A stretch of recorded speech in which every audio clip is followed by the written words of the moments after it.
Why is it important for us to read the Bible? That's what we're going to talk about today. Hi, this is Jill from the Northwoods, talking about Bible topics one small step at a time. As you might know, I have also the Bible in Small Steps podcast, where we're going through the Bible one chapter at a time. That allows us to go through it slowly enough where we can talk about each story. I wanted to decide once and for all, I want to read every chapter of this, understand at least a basic understanding of it, and then be able to say, we've done this. So that's what we're doing right now. We are in 1 Corinthians on that podcast. I thought I would do a special because in that podcast, we do something called the Ramps Bible Study. And there's a template on the BibleInSmallSteps.com you can download, and it is for you to fill out while you're going through the Bible. And Ramps stands for read, then analyze, then meditate, pray, share with others. Ramps. So that's the idea behind the whole podcast. So we're going to just do a small series about why it's important to do each of these things and what does it even mean to do it. So reading the Bible is interesting because I think a lot of people feel they should read the Bible. Maybe they're not quite sure why they should read the Bible, or maybe they feel it's more of like this generic, it's really good if I do read the Bible. The Bible is important, and you'll notice that many of the people who we talk to in the Old Testament, well, don't talk to, but in the Old Testament, New Testament, they read the Bible. Jesus knows the Bible. The apostles know the Bible. And supposedly these were uneducated fishermen. People knew Scripture. Even the woman at the well says, I know what's supposed to come. I know how, the Messiah is going to come and, all of that. She knew. She was probably an unlikely character to really know a lot about the Bible. And we know it's important. Deuteronomy says that when, you should have the Scriptures, when you sit, when you walk, you should have them at your doorstep, doorpost. And that led to the mezuzah, which is put on the doorstep. But it means more than just putting them at your door. It means that it should be everywhere you go. And it talks about how kings had to have their own copies, handwrite a personal copy of the law and read it every day. It was important for leaders so that they read the Scripture. Public readings were to be done. Moses commanded that out loud to the entire nation. And I think that was every 7 years. So it's also a communal activity as well as just being an individual study. And then Psalms talks about how a blessed life is rooted in Scripture. The Psalms in general, as Psalms 19 and 119, talks about how the Scripture is light, wisdom, and life. And it's important for us to do it. It gives us wisdom. It protects us from sin, and it reforms desires. It means it changes what I want out of my life. King Josiah hears the reading of the Scripture and repents and reforms the nation. But they thought the Scripture was lost, and then they found a copy in the Old Testament. This is in the Old Testament, and they were so excited, and they brought back reading it. Ezra read the law to the people and stood there, and they stood there for hours listening to it, weeping, responding, and celebrating. So the public reading of the Scripture was also part of that community. And Jesus uses the Scripture. People will often talk about the Old Testament. Oh, it's complete. It's an old thing. We don't use it anymore. Jesus used it. The apostles used it. They all quoted all the old Scripture. This is not one day Jesus got born and a new religion formed. This is the continuation from the beginning of time of God's Word. And it was known. And like I said, it was words he used himself. He affirmed the law's authority, and he affirmed the Scripture's authority, and even the prophet's authority in his lifetime. Jesus reads the scroll of Isaiah in the synagogue. And so you'll see, like I said, I'm just giving you some examples. Scripture is an important thing. And in Acts 17, it talks about the Bereans and how they were reading Scripture daily. They were called noble because they checked everything against Scripture. And, they used it as a plumb line in their lives so that they could say, whether this is straight or not, right? A plumb line will tell you what's up and down, and that's what the Bible is. If you don't know what a plumb line is, you can probably Google that. But it gives us hope. It gives us endurance, perseverance.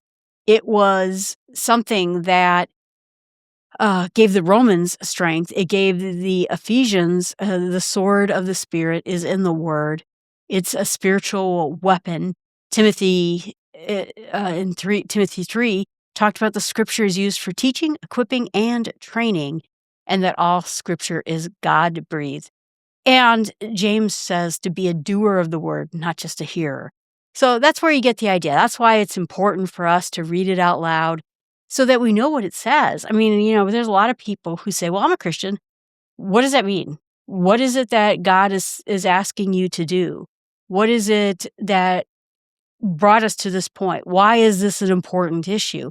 And reading the Scripture has been good for me too. As I'm going through the Bible in small steps, I'm so much more confident of so many different things. And not that I wasn't confident of God before, but I feel empowered now. I feel powered up, like I just got plugged in to the network. And I'm a nerd, so I have to talk about tech things, but I feel empowered now. And so it has been really good for me to do the Bible in Small Steps podcast.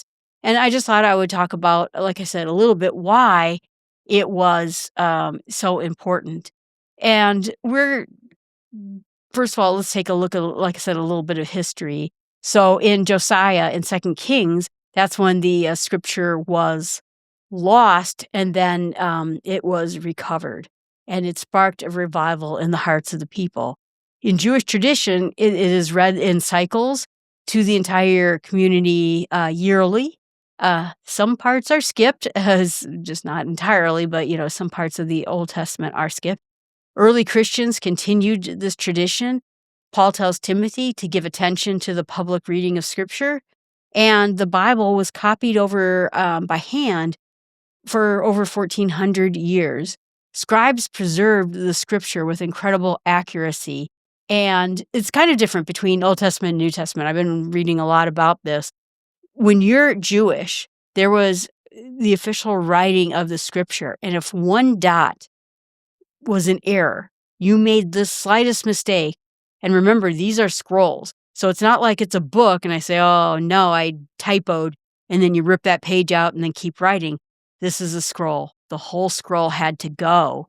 And so it was very accurate, down to very few mistakes, copy to copy. In the Christian time, it was a little bit different. They were in a big hurry to get as many pieces of papers and letters and stories out to as many towns as they could. And so it wasn't written down quite as carefully.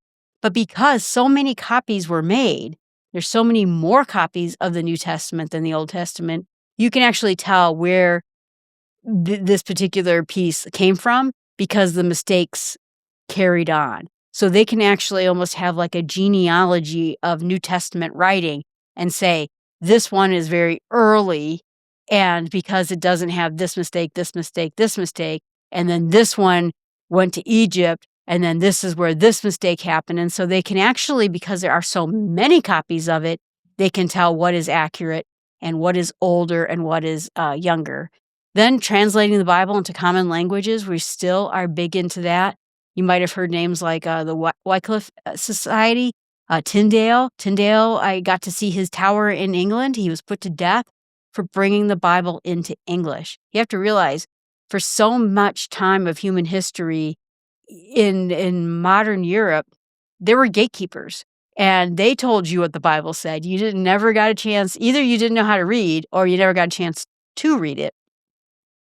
And the goal, and Luther translated it also for the German people, but the goal is that everyday people should be able to read the Bible for themselves. And so then when the printing press came along, Luther had some sort of a relationship. He knew Gutenberg, and so he was able to use the printing press, and information about the Reformation got out probably for the first time because suddenly we had the printing press happen. And then as soon as we had a printing press, the Bible readings exploded. Then we started seeing devotional habits,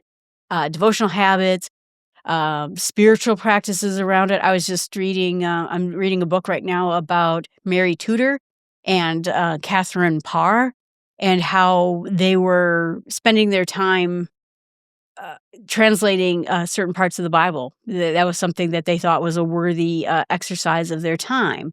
And even in the United States, I think the first official book the United States government printed was the Bible so that they could bring it to schools and have a proper school education. And now, look at where we're at. I have multiple Bibles on my phone. I have Logos Bible Study on my computer. I probably have 30 different Bible versions in 3 different languages on my computer, and the most historic documents you could do. So anyway, that's the idea. This is why we're doing the RAMPS study. This has either been a very important part of our history, or it has been denied to us, saying, "Oh, you petty people, you shouldn't be interpreting the Bible. It's, not for you." So it's a blessing that we can do these kinds of studies. I'm a layperson. I am doing my Bible study from the point of view of a layperson. I don't know Greek. I took 3 years of Hebrew in college, but modern Hebrew, not biblical Hebrew, although I can read a little bit of biblical Hebrew. And what can we learn as a layperson? We each have a different kind of point of view. Scholars have one kind of point of view and a different access to it. Meanwhile, lay people look at it a different way, and a pastor would look at it not look at it a different way. I don't want to say they read different things into it, but different backgrounds and experience. So I grew up in a very blue collar town. So having the apostles be these blue collar guys, fishermen, regular people, meant something to me. And so we all just kind of get our own different viewpoint in it.